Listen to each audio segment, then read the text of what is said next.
The Assembly will hear an address by His Excellency Michel Temer, President of the Federative Republic of Brazil. I request protocol to escort His Presidency, His Excellency.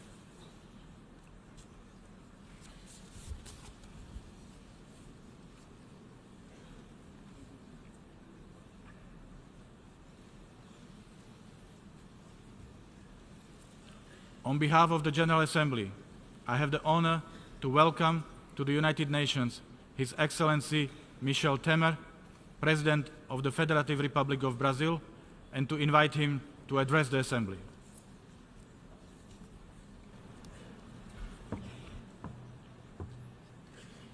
Senhor Miroslav Lajčák, presidente da Assembleia Geral das Nações Unidas, senhor Antônio Guterres, secretário-geral das Nações Unidas, senhoras e senhores chefes de Estado, de governo e de delegações, senhoras e senhores, eu quero, inicialmente, cumprimentar o presidente da Assembleia Geral por sua eleição.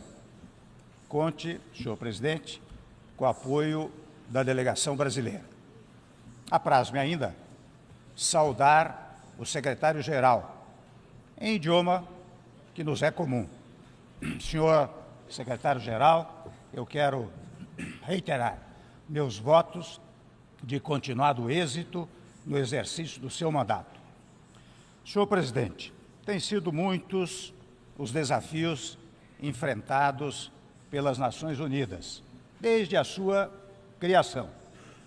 E sabemos todos que não se cumpriram plenamente as aspirações de seus fundadores.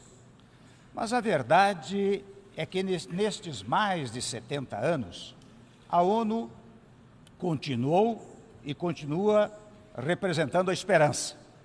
A verdade é que a ONU continuou e continua representando a possibilidade de um mundo mais justo, um mundo de paz e de prosperidade, um mundo em que ninguém tenha que sujeitar-se à discriminação, à opressão, à miséria, em que os padrões de produção e consumo sejam compatíveis com o bem-estar das gerações presentes e futuras. A ONU, meus senhores e senhoras, já se confirmou como espaço privilegiado para a construção desse mundo que almejamos. Construção que requer método e realismo, sem nunca perder de vista os nossos ideais. Neste momento da história, de tão marcados traços de incerteza e instabilidade, necessitamos de mais diplomacia e negociação, nunca menos. De mais multilateralismo e diálogo, nunca menos. Certamente necessitamos de mais ONU e de uma ONU que tenha cada vez mais legitimidade e eficácia. Não por outra razão, sustentamos, ao lado de tantos outros países, o imperativo de reformar as Nações Unidas. É particularmente necessário ampliar o Conselho de Segurança para ajustá-lo às realidades do século XXI. Urge ouvir o anseio da grande maioria desta Assembleia. Senhor presidente, não é razoável supor que ideias que no passado já se mostraram equivocadas possam agora render bons frutos. Nós recusamos os nacionalismos exacerbados. Não acreditamos no protecionismo como saída para as dificuldades econômicas. Dificuldades que demandam respostas efetivas para as causas profundas da exclusão social. A busca do desenvolvimento, em todas as suas dimensões, deve nortear nossa ação coletiva. O compromisso do Brasil com o desenvolvimento sustentável é de primeira hora. Permeia nossas políticas públicas e nossa atuação externa.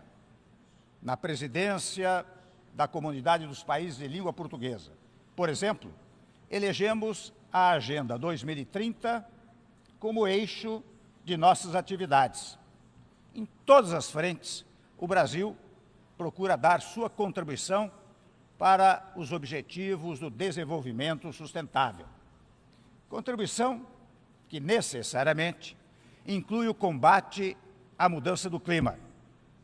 Seguiremos empenhados na defesa do Acordo de Paris. No ano passado, aqui mesmo em Nova York, depositei o instrumento de ratificação do acordo pelo Brasil. Essa é matéria que não comporta adiamentos.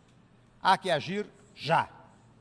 Meu país, e é com satisfação que o digo, está na vanguarda do movimento em direção a uma economia de baixo carbono.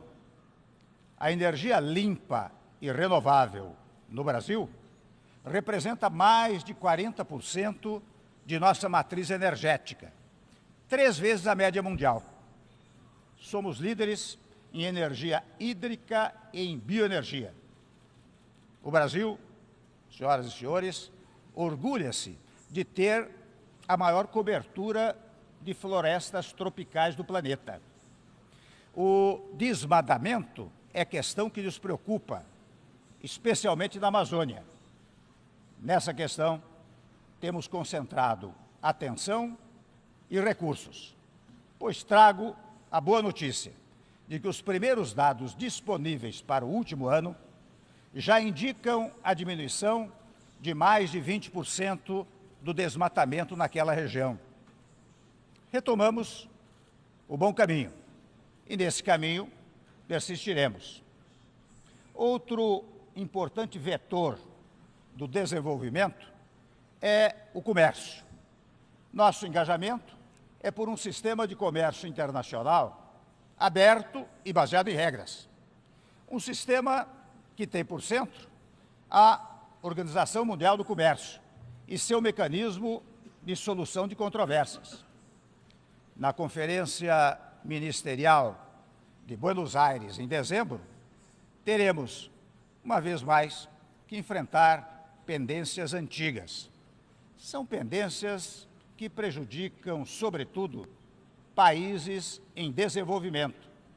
Teremos que avançar no acesso a mercado de bens agrícolas, na eliminação de subsídios à agricultura que distorce o comércio.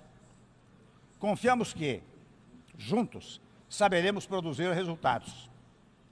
Todos esses esforços concorrem para aquele que é nosso propósito maior: assegurar oportunidades para todos, em todas as partes. Senhor presidente, eu terei a honra de assinar amanhã o Tratado sobre a Proibição de Armas Nucleares. O Brasil esteve entre os artífices do tratado. Será um momento histórico. Reiteramos nosso chamado a que as potências nucleares assumam compromissos adicionais de desarmamento. O Brasil manifesta-se com a autoridade de quem, dominando a tecnologia nuclear, abriu mão, voluntariamente, de possuir armas nucleares. O Brasil pronuncia-se com a autoridade de um país cuja própria Constituição veda o uso da tecnologia nuclear para fins não pacíficos. Um país que esteve na origem do Tratado de Tlatelolco, que, há meio século, estabeleceu a desnuclearização da América Latina e do Caribe. De um país que, com seus vizinhos sul-americanos e africanos, fez também do Atlântico Sul área livre de armas nucleares. De um país, enfim, que, com a Argentina, estabeleceu mecanismo binacional de salvaguardas nucleares que se tornou, convenhamos, referência para o mundo. Ao marcarmos a conquista, que é o Tratado sobre a Proibição de Armas Nucleares, cumpre, contudo, reconhecer: perduram na agenda de paz e segurança questões que suscitam fundada apreensão. Os recentes testes nucleares e missilísticos na Península Coreana constituem grave ameaça, a qual nenhum de nós pode estar indiferente. O Brasil condena, com toda a veemência, esses atos. É urgente definir encaminhamento pacífico para a situação cujas consequências são imponderáveis. No Oriente Médio, tomo a liberdade de dizê-lo, as tratativas entre Israel e a Palestina encontram-se paralisadas. Amigo de palestinos e israelenses,